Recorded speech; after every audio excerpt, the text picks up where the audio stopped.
காலை நேர பிரதான செய்திகளின் ஊடாக நர்மதா சிறில் முதலில் தலைப்பு செய்திகள். ஒன்லைன் கடன் விளம்பரங்கள் குறித்து விடுக்கப்பட்டுள்ள கடும் எச்சரிக்கை. யாழ்நல்லூர் திருவிழாவிற்கு விசேட தொடருந்து சேவை அமைச்சரின் அறிவிப்பு. அச்சத்தில் உலகம், ஈரான் பகிரங்கமாக அறிவிக்க வேண்டும், அமெரிக்கா கடும் அழுத்தம். இனி விரிவான செய்திகள்.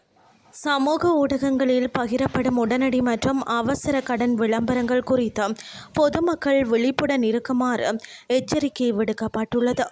இலங்கை கணினி அவசர கால தயார் நிலை இந்த எச்சரிக்கையை விடுத்துள்ளது.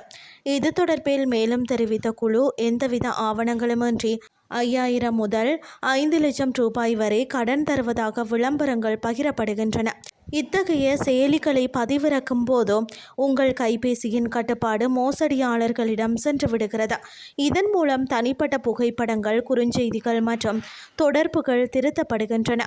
கடனை திருப்பி செலுத்த தவறினால் கைபேசியில் உள்ள தொடர்புகளுக்கு மோசடியாளர்கள் அழைப்பு விடுத்து அவமானப்படுத்துகின்றனர். எனவே சந்தேகத்திற்கு இடமான கடன் விளம்பரங்களை அணுகவோ மற்றும் அங்கீகரிக்கப்படாத செயலிகளை பதிவிறக்கவோ வேண்டாம். அங்கீகரிக்கப்பட்ட வங்கிகள் மற்றும் நிதி நிறுவனங்களின் சேவைகளை மட்டும் நாடவும். இத்தகைய மோசடிகளை உடனே உரிய அதிகாரிகளிடம் முறைப்பாடளியுங்கள். உங்கள் தனிப்பட்ட தகவல்களை பாதுகாக்க அறியப்படாத நபர்களிடமோ அல்லது செயலிகளிடமோ எவ்வித நிதி தகவலையும் பகிர வேண்டாம் என அறிவுறுத்தப்பட்டுள்ளது.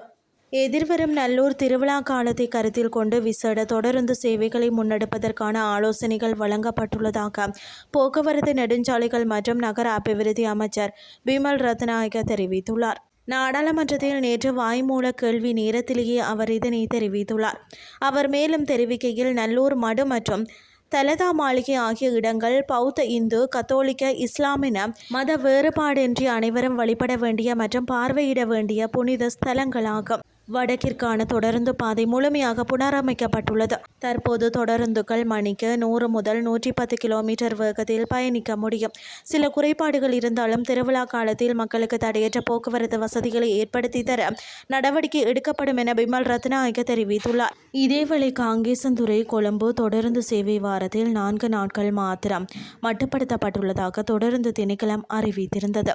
தொடருந்து பெட்டிகள் இன்மையால் இந்த நடவடிக்கை மேற்கொள்ளப்பட்டுள்ளதாக கடந்த 7ஆம் திகதி 7ஆம் மாதம் 2026ஆம் திகதி வெளியிடப்பட்ட சிறப்பு அறிக்கையில் தெரிவித்திருந்தமை குறிப்பிடத்தக்கது. இனி வெளிநாட்டு செய்திகள். கோர்முஸ் நீரிணை வழியாக செல்லும் வர்த்தக கப்பல்கள் மீது ஈரான் தாக்குதல் நடத்தாது என பகிரங்க அறிக்கை ஒன்றை வெளியிட வாஷிங்டன் அழுத்தம் கொடுத்து வருவதாக தகவல் வெளியாகியுள்ளது. மூத்த அமெரிக்க அதிகாரிகளை மேற்கோள் காட்டி சர்வதேச ஊடகங்கள் குறித்த விடயத்தை தெரிவித்துள்ளன. தெஹ்ரானின் உள்ளே காணப்படும் அதிகார போட்டிகள் ஒரு ஒப்பந்தத்தை எட்டுவதையும் அதை கடைபிடிப்பதையும் கடினமாக்கியுள்ளதாகவும் இவர்கள் குற்றம் சாட்டியுள்ளனர்.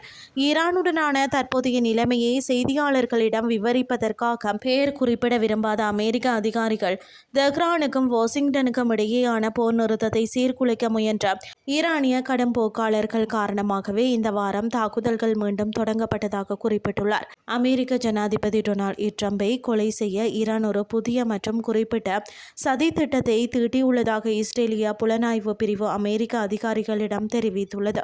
சமீபத்தில் கொல்லப்பட்ட ஈரானின் உச்ச தலைவர் அயதுல்லா அலி கமேனியின் இறுதி சடங்கின் போது நாங்கள் ட்ரம்பை கொள்வோம் என்ற வாசகங்கள் அடங்கிய பேனர்களை ஈரானியர்கள் ஏந்தியிருந்தனர். இந்த தகவலை தொடர்ந்து ட்ரம்பின் பாதுகாப்பு பல மடங்கு அதிகரிக்கப்பட்டுள்ளது. இவ்வாறான பின்னணியில் ஒருவேளை ஈரான் தன்னை படுகொலை செய்தால் என்ன செய்ய வேண்டும் என்பது குறித்த அறிவுறுத்தல்களை தான் வழங்கியுள்ளேன் என அமெரிக்க ஜனாதிபதி டொனால்ட் ட்ரம்ப் தெரிவித்துள்ளார். இத்துடன் செய்திகள் யாவும் நிறைவடைகின்றது. அடுத்த இரவு 8:30 எதிர்பாருங்கள். நன்றி.